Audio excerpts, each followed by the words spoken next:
Hi guys, my name is Michael. How many of you guys use the internet? Obviously everybody. How many of you guys use social media? And how many of you guys have bought or sold something using the internet? Okay, so today I'm talking about internet crime, and internet crime means a lot of different things. Basically, nowadays crime has become more advanced and kind of moved on to an internet setting.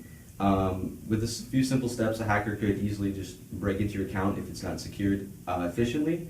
They can gain your personal information, your address, your passwords, your credit card information. If you guys are familiar, like Google Chrome has safe storing, so it'll like autofill in your, name and username and stuff like that.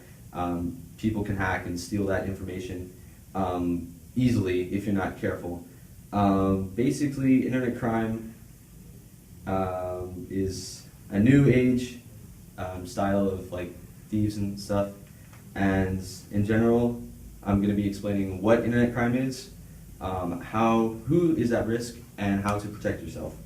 So basically the origins of internet crime have come from the creation of the internet. It's always existed, and in the beginning it's basically had simpler forms. If you guys are familiar with the creators of Apple, Steve Wozniak and Steve Jobs, they were actually internet hackers in the beginning. There's this company called Phone Phreaks in the early 80s that had free calling services, and they actually hacked in and were able to gain free long distance phone calling just by abusing the program. As time progresses, internet crime becomes more advanced, and there's a lot of different types nowadays, and that leaves people who are unaware to these types of hacks more susceptible. There's different types of internet crime, like I've explained. There's software hacking, which just can represent pirating or stealing programs. There's actual hacking, which is abusing or breaking software mechanics. There's ratting, which is actually taking control of somebody else's computer and using it in such as a botnet or a DDoSing service. There's fraud, which is faking faking that you're from a company to gain information from a person. There's also scamming, which is probably the most common type that most people come across. And then, like I said, there's DDoSing, which stands for direct denial of service, and that basically is when a hacker will take control of multiple computers to send connections to a website or a computer, and like a personal computer, and use that to actually debilitate them so they can't do anything. Peak times of internet crime include holidays.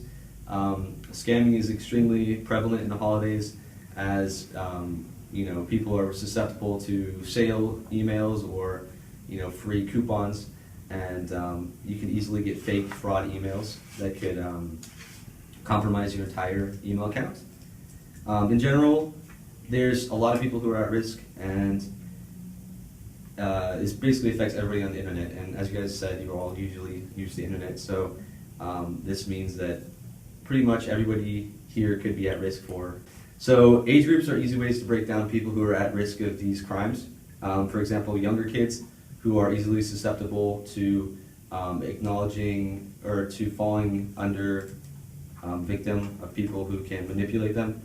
Older people also who have low experience with the internet, who have just come on to Facebook or social media for the first time, can be easily scammed. And again, this kind of moves into people who use social media a lot. If you guys are familiar, if you guys have a Twitter account, sometimes you'll get a message where it says click this link for free followers. Generally those links are totally fraudulent and will actually allow the person who created that link to take over your Twitter account and in turn send that to all your followers. Facebook is also a really popular way to scam and hack nowadays. People put all their personal information online, and users who can break into people's accounts with weak passwords or fake links can easily take control and get your information easily. Also, this kind of people who are at risk can be broken down into personalities, like I explained. If you see, it's kind of like a joke now, but those things, it's congratulations, you've won. If you click on those, obviously you have a high risk of getting a virus. People who will believe that something is too good to be true, but also go for it. And yeah, that's pretty much people who are at risk. Easy ways to protect yourself are, one, having an antivirus. If you're not familiar with like types of antiviruses, AVG has a really good free antivirus system. If you're willing to pay for an antivirus, Norton has a really good online antivirus which protects you from suspicious websites, suspicious links, and if there's ever like an attack, it'll help prevent that on your computer. Another good way is just to be knowledgeable. If you think an email is from a fake company, or for example, I got an email a couple days ago from PayPal saying that somebody charged on my account, but it was actually from like paypal.eu.co. whatever, and it was a really fake email address, and they wanted me to sign in.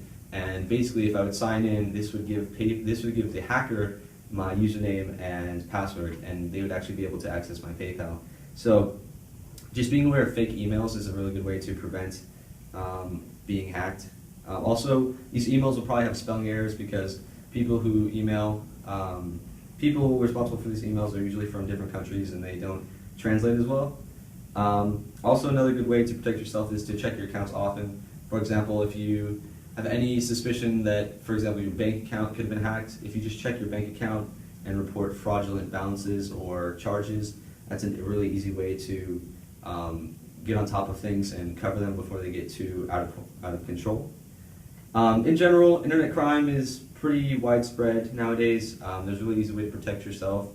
In general, it's always existed. It can be easily prevented, and as long as you know and are kind of weary of these types of ways to be hacked or scammed, you should be able to combat them. Thank you.